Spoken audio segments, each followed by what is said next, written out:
Assalamualaikum warahmatullahi wabarakatuh. Saudaraku dimanapun berada yang dimuliakan oleh Allah Subhanahu wa Ta'ala.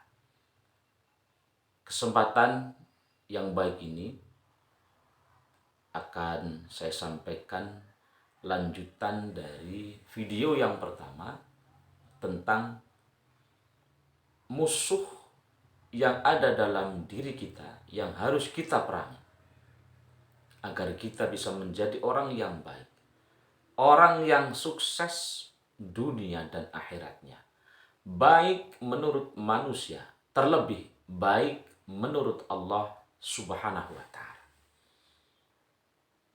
Ada 4 macam musuh yang kemarin sudah saya sebutkan. Yang pertama, musuh manusia yang pertama adalah nafsu yang ada dalam diri kita.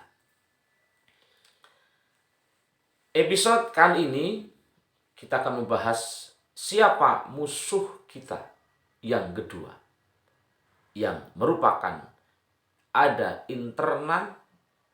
di dalam internal diri kita. Musuh kita yang kedua setelah hawa nafsu adalah syaitanul jinni. Saudara sekalian, kaum muslimin dan muslimat rahimakumullah. Musuh yang kedua adalah syaitanul jinni. Setan dari bangsa jin. Setan yang tidak bisa dilihat secara kasat mata. Atau lebih mudah, setan yang sesungguhnya. Saudaraku yang dimuliakan oleh Allah Subhanahu wa Ta'ala.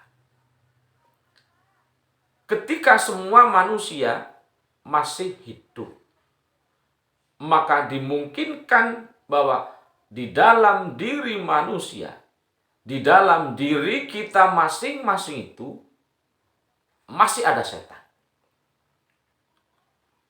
Dan setan yang ada dalam diri kita itu harus kita lawan. Di dalam bab puasa dan bagian dari rahasia puasa. Kenapa manusia diperintahkan untuk berpuasa? Dalam hadis disebutkan seperti ini, inna syaitana la yajri min ibni adama maj'rad dammi. Sesungguhnya bahwa setan itu berjalan, mengalir di dalam tubuh manusia maj'rad dammi, seiring dengan mengalirnya darah. Fadayyiqu majariyahu bil ju'i wal 'atasi. Maka persempitlah jalan setan menguasai manusia itu dengan apa? Bil ju'i wal 'atasi. Dengan cara dilaparkan, dengan cara dihauskan. Saudaraku yang dimuliakan oleh Allah Subhanahu wa Ta'ala. Kenapa kemudian setan itu harus kita lawan? Semakin sehat tubuh manusia, semakin sehat kita, semakin bergizi dan bervitamin yang kita konsumsi, maka akan semakin kuat setan itu di dalam menuntun manusia, mendorong manusia untuk menuruti bisikan-bisikannya. Kenapa kemudian setan lantas kita lawan?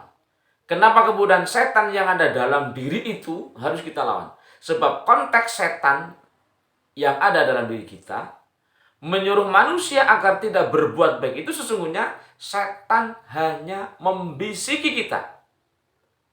Hanya menginstruksikan kepada kita.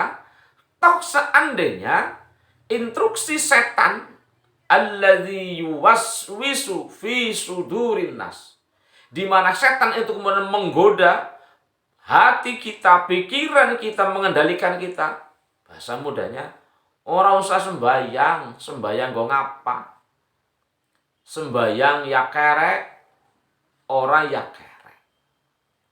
Sembayang ya kaya gue, ora ya kaya gue. Begitu kira-kira bisikan setan yang ada dalam diri kita. Orang usah ngaji. Ngaji ya bodoh, orang ngaji ya bodoh. Ngaji ya kaya gue, orang ngaji ya kaya gue. Bisikan-bisikan yang ada dalam diri kita itu, pertanyaan-pertanyaan, kemudian keraguan-keraguan yang ada dalam diri, ketika kemudian kita turuti, apakah kita akan menjadi baik? Tentu tidak. Bisa jadi ketika instruksi setan lebih kita ikuti, setan akan bilang, lo temen gue, kowe kancaku.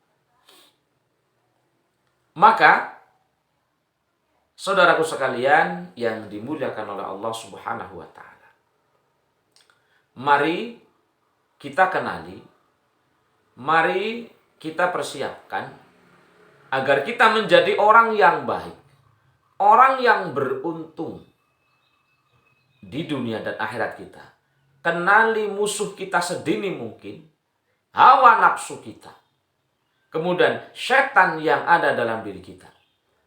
Sebab ketika instruksi setan kita ikuti, kita turuti, lantas kemudian pada akhirnya manusia kelak mati dalam keadaan yang su'ul khotimah, mati dalam keadaan kafir, mati dalam keadaan tidak beriman kepada Allah, kelak di yaumil kiamah, yang namanya manusia akan mencari penyebabnya. Siapa sebetulnya yang bertanggung jawab? Kenapa saya bisa seperti ini?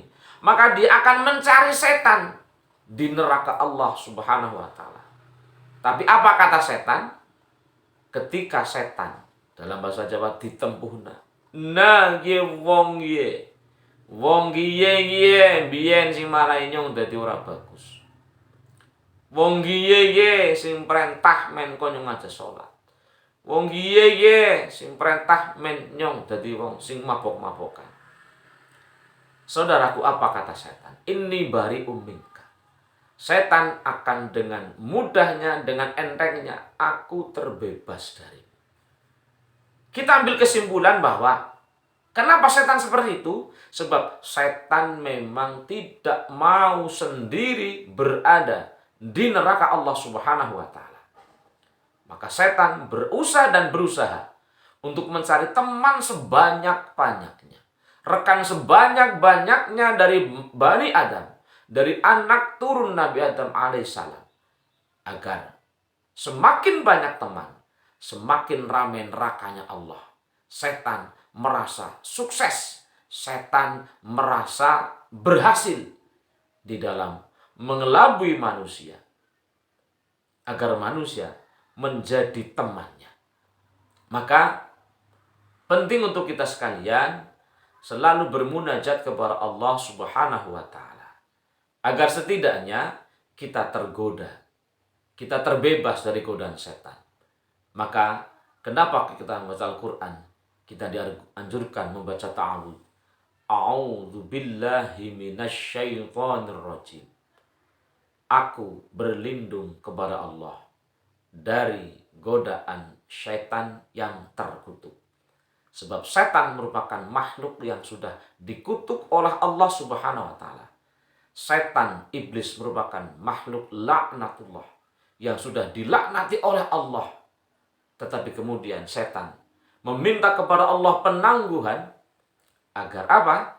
Agar diberikan umur yang panjang sampai hari kiamat. Yang dengan umur panjang itu setan akan mencari teman sebanyak-banyaknya dari bangsa manusia. Maka mari bersama-sama kita lawan setan yang ada dalam diri kita masing-masing, agar kita bisa menang menghadapinya, selalu bermunajat kepada Allah sepanjang masa.